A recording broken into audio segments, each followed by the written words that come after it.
my grandson, with a worried expression, approached me. Mom is cold, so I need to warm her up.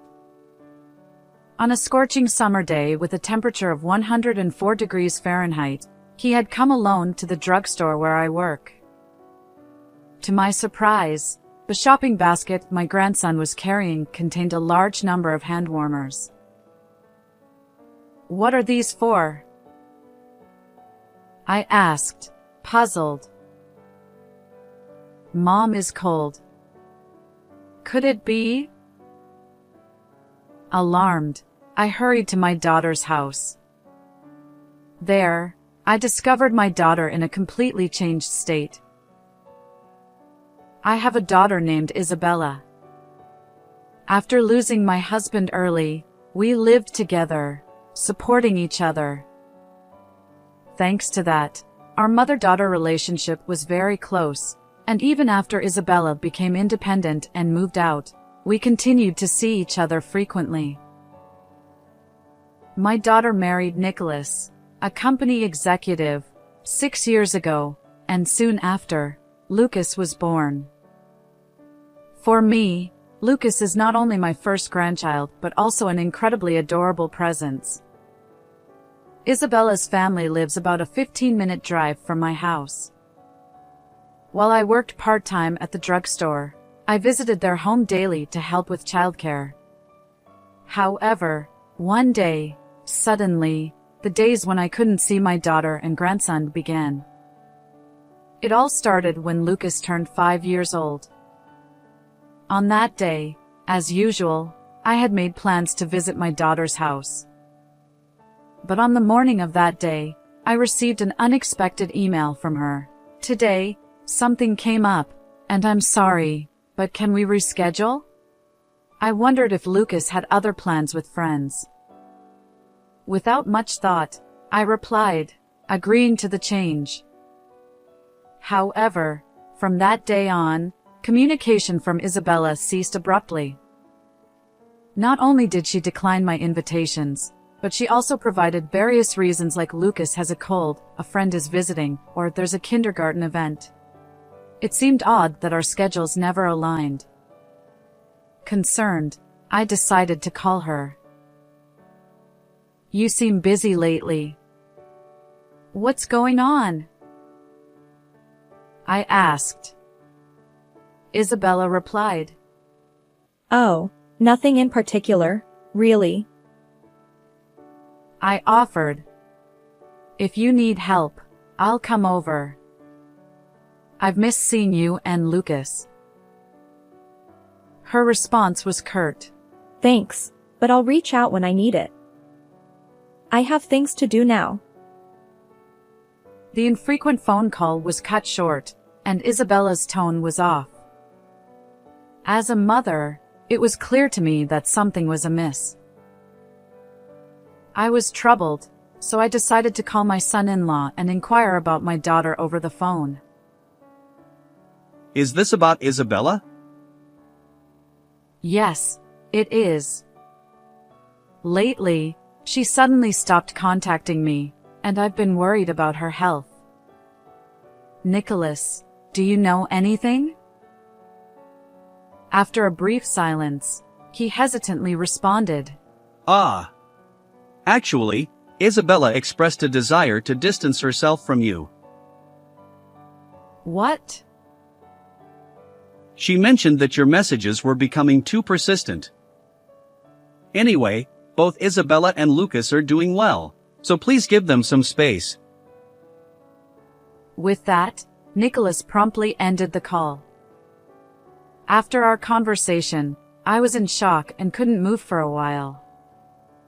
Isabella and I had been close, like friends. It's hard to believe she felt that way. But now that Nicholas has made it clear, there's nothing I can do. Despite my worries, all I can do is wait for Isabella to reach out. After more than half a year without seeing my daughter and grandson, I felt a gaping hole in my heart.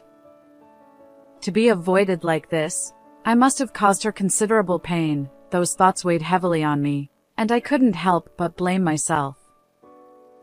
Still, I worked even harder at my part-time job, hoping that someday I could give my grandson an allowance when we reunited. Then, as the seasons changed, one hot summer day, I was at my usual post in the drugstore, manning the cash register. A little boy approached, seemingly on an errand. When I looked at his face, I couldn't believe my eyes. It was Lucas. My joy overflowed at the sight of my long-lost grandson, but he seemed flustered and didn't notice me. I wondered if Isabella, my daughter, was nearby. I scanned the area, but there was no sign of her.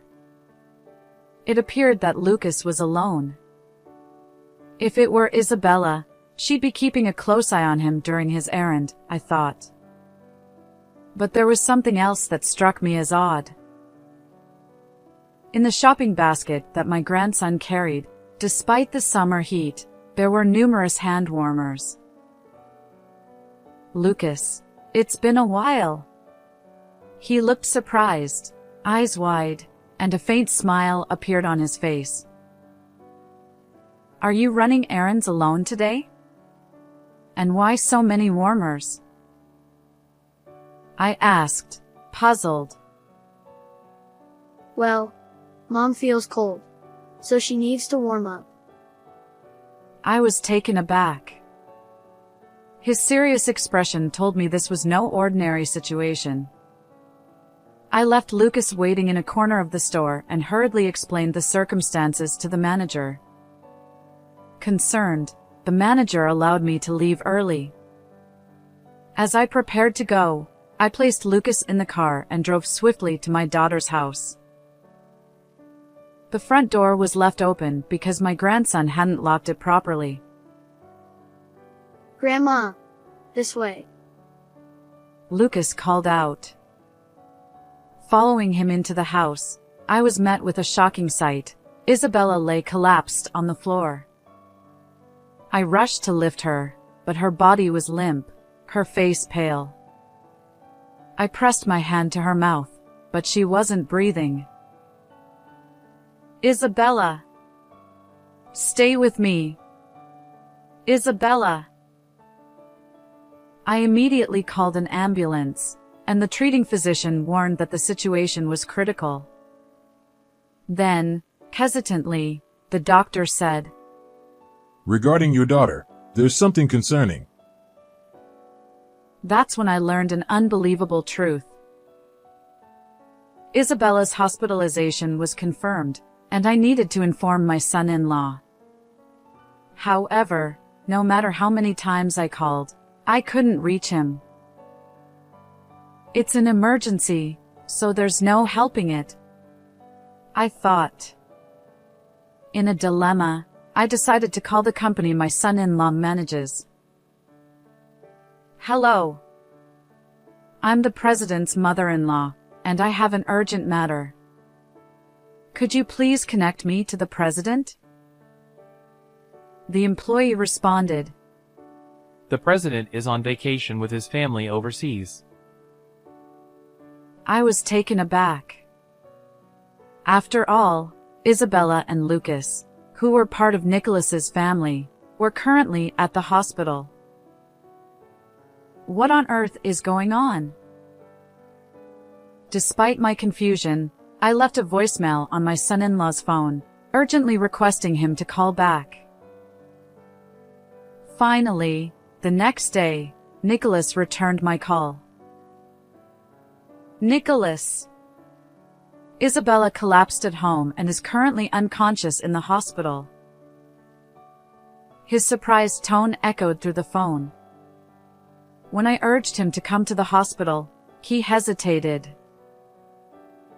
I'm currently on a business trip abroad, so I can't return immediately. A business trip? But the company staff said it was a family vacation. I felt suspicious of his contradictory statement. However, I didn't press the issue and simply asked him to hurry back. Then I hung up, ready to rush to Isabella's side.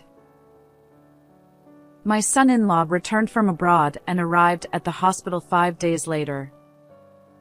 As soon as he saw my face, Nicholas urgently asked, Is Isabella still alive?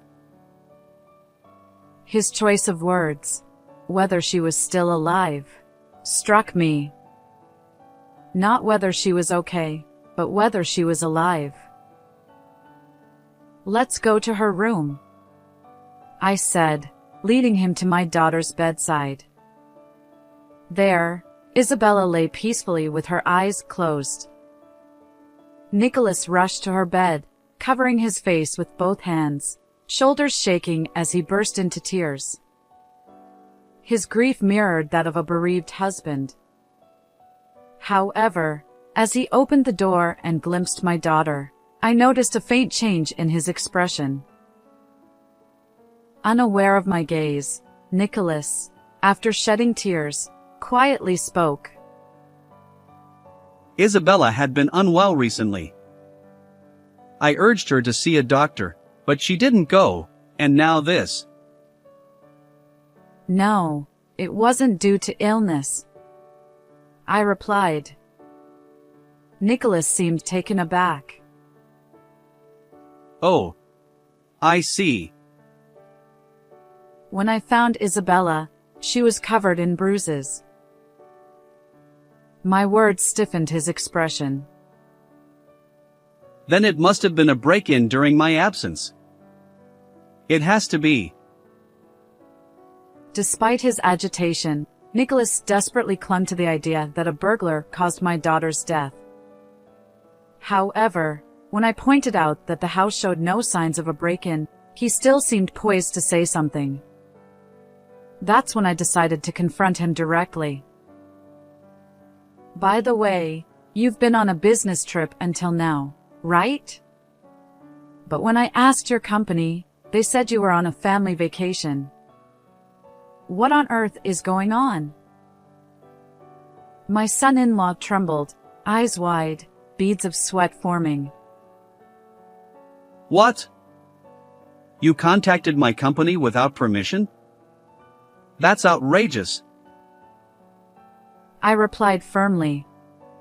Despite my daughter collapsing, I couldn't reach you. Is it so strange to contact the company in an emergency? He persisted. This is pointless. I'm busy arranging Isabella's funeral, so I'll take Lucas home. Where is he? Nicholas's frustration was palpable. He wanted to leave this situation urgently. Lucas is at my house, but I won't send him back to you, I asserted. My son-in-law retorted. Huh?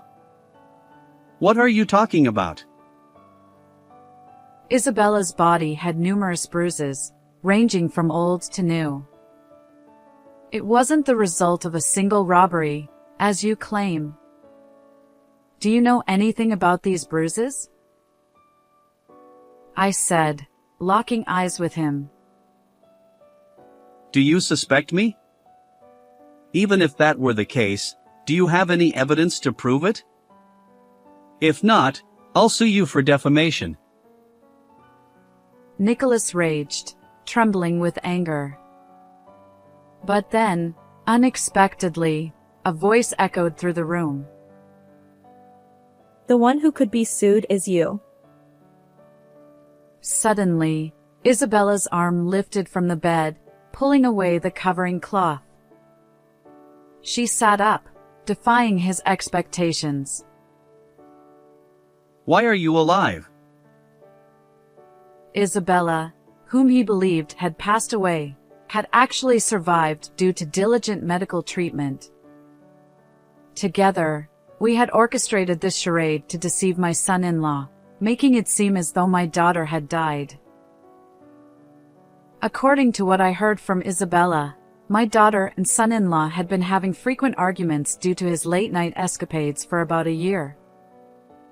Their relationship had deteriorated significantly.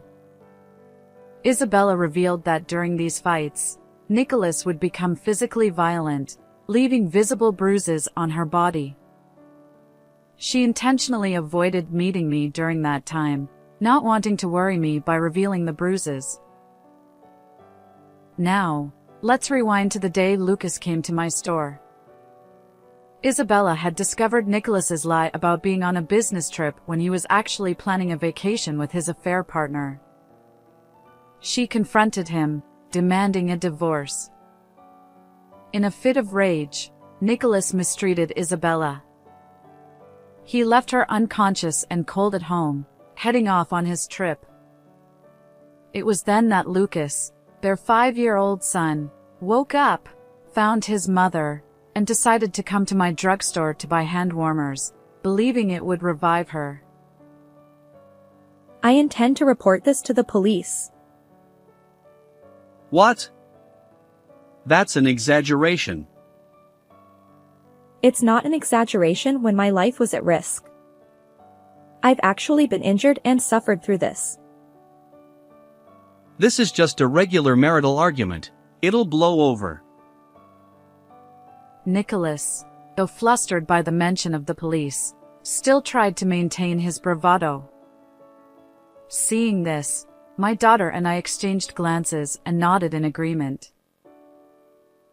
Even after seeing this, can you still say it's just a marital spat? I confronted my son-in-law, showing him the video on my smartphone. The footage clearly captured Nicholas physically assaulting Isabella during an argument. She had set up the camera as evidence for their divorce proceedings. It doesn't look like a simple argument, does it? I challenged him. Well, watching the incriminating video, my son-in-law lost his ability to deny the truth. He turned pale, trembling, and suddenly collapsed right there. I'm sorry. I was wrong. The affair wasn't serious. It was just a fling. That's why I didn't want a divorce and lost my temper. A fling or not, cheating is still cheating. I can't consider anything other than separating from you. Isabella showed no intention of forgiving Nicholas. Tearfully, he apologized to my daughter, but she pushed him away. Please try to convince Isabella. Now he turned to me, desperate for help. Seeing his desperate state, I sighed. I won't defend someone who raises a hand to my own daughter. There's no way I'd take your side. Honestly, life would be better without a husband like you. I dismissed him coldly and promptly contacted the police. When the officers arrived, Nicholas was tearfully taken away. Subsequently, my daughter's testimony and the incriminating video led to his conviction. As a company president, Nicholas's arrest triggered a corporate takeover, and he lost his job. My daughter divorced him, claiming $30,000 for medical expenses and emotional distress, along with $45,000 in child support. She also demanded $13,000 from his affair partner. Nicholas used the remaining funds from selling the company to pay my daughter, leaving himself penniless. My daughter was eventually discharged from the hospital, and now we live peacefully as a family of 3, myself, my daughter, and Lucas. We've returned to enjoying our time together, just like before. I'll continue to watch over my beloved daughter and grandson. How did you find this story? Don't forget to subscribe to our channel. Until next time.